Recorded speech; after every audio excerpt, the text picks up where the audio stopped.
আলোচনা হ'ব লাগিছিল কিদৰে মানুহে শ্বেয়াৰ মাৰ্কেট বা ট্ৰেডিঙত বিনিয়োগ কৰি লোকচান খাবলগীয়া হ'ল।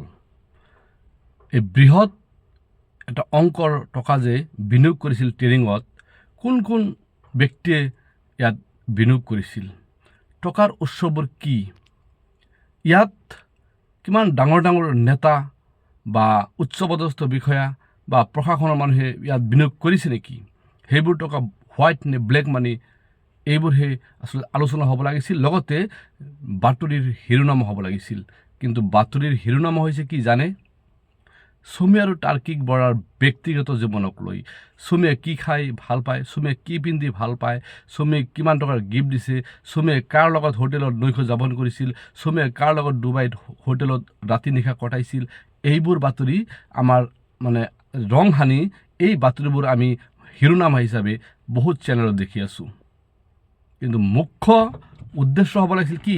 পুলিচে কিয় 11 দিন পিছত বিচাৰি পালে? এই 11 দিন তেওঁলোকে অসমত কাৰ ছত্ৰছায়াত আত্মগোপন কৰিব পাৰিছিল, বা এই 11 দিন কিয় অসম পুলিচে তেওঁলোকৰ কোনো সংসূত্ৰ উলিয়াব পৰা নাছিল?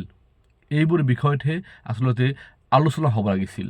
1,000 টকা কোটি টকাৰ কেলেংকাৰী এটা কিন্তু কম ভয়ানক কথা নহয়। ইয়াৰ আগত মাত্ৰ সপ্তাহ 10 দিন আগত এই সুমি আৰু তাৰ্কিক বা বিশালৰ এই ঘটনাটোৰ আগত ডিবি ষ্টক নামৰ আন এটা এজেঞ্চিয়ে কিন্তু ইয়াৰ দীপাংকৰ কিবা বৰ্মন উপাধিৰ মানুহ আছিল, তেওঁ কিন্তু শ শ কোটি এই ষ্টক মাৰ্কেটৰ পৰা বা ট্ৰেডিঙৰ পৰা কিন্তু তেওঁ মাৰি লৈ গৈছে।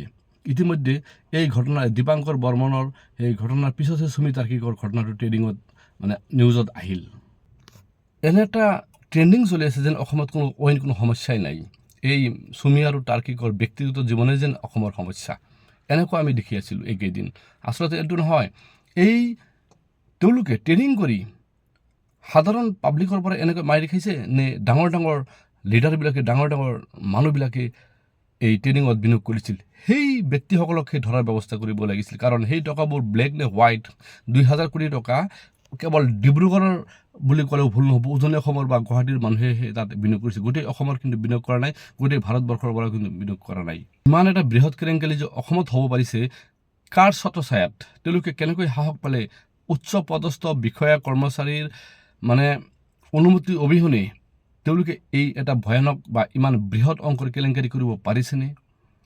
অবৈধভাৱে তেওঁলোকে এই ধৰণ যে ঘটিছে, নিশ্চিতভাৱে ইয়াত কিন্তু ৰৌ বৰালীৰ হাত থাকিব পাৰে।